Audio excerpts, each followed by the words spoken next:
Hey everyone, it's Matt with Joe's Gaming and Electronics, and today I'm going to be showing you how to replace the ear pads on your Bose QC Ultra headphones. It's pretty easy, and it's the same process more or less as it is for all the previous models of the QC, 35, 35-2, and the 45. They're just held in with clips, and they're pretty easy to remove. So what you're going to do is just kind of stick your hands and grab, there's a plastic frame that you can feel on the bottom of the ear pad. You can kind of just grab that and then push this way, kind of push in towards the center, and just lift up.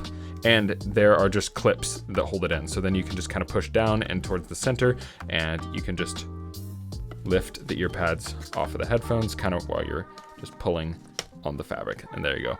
That's how the ear pad comes off. And then if you're just trying to put a new ear pad on, we'll just put this one back on because it's in great shape. All you have to do is you just make sure that you line up where those clips go. It seems like it's pretty even on here.